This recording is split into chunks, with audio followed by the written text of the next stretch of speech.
guys. I am here to get into a character analysis of Twin Peaks: The Return, which was directed by David Lynch, released in the year 2017. And there's so many characters here that struggles. There's ultimately just, like, I believe over 200 characters and storylines total on this whole project. And just looking at some of my absolute favorites, there's Kyle McLaughlin, who, what if you could base three characters here? Turns out equally mesmerizing as Peter Sellers and Dr. Strangelove.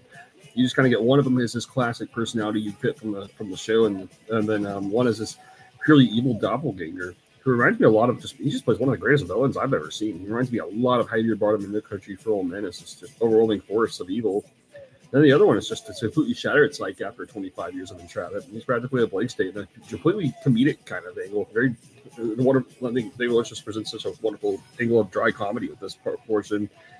And Shirley is portrayed kind of as a spiritual savior figure throughout this season, as she ultimately gives McLaughlin permission to escape as a force, and she's just connected to a lot of cosmic pain and purpose. And it's such a shift from the dark display that's in Fire Walk with Me.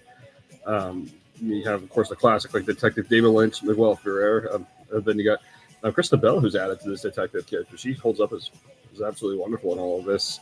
And Naomi Watts is just a wonderful, over-the-top sort of character. And it's a completely original performance, so different than what she did with her collaboration with Lynch in Mulholland Drive. Grace Zabriskie's back as I think it's really mind-bending with her character and the depths of supernatural forces that are explored. And then you have more of the detective characters like Michael Horst, Robert Forster, Kimmy Robertson, Harry Goaz. Then you got James Adams is a great character in this. Jim Belushi is hilarious in this. There's something particularly just innocent about the portrayal of this whole story. Just the arc is just absolutely fantastic. You have Jennifer Jason Leigh and Tim Roth as wonderful hitman characters, and the dynamic just reminds me so much of how they were in The Hateful Eight. Amanda Seyfried, she's like a daughter character. It kind of reminds me a lot of Lee and Shirley and Fire Walk with Me.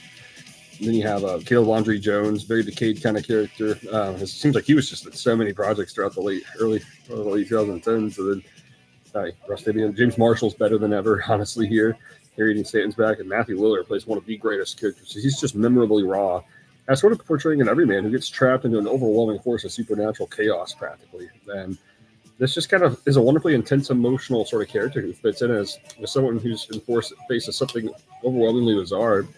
Then you have David Bowie, who was supposed to be in this, but unfortunately, it was just right at the time. So this ended up being just a teapot player of some sort.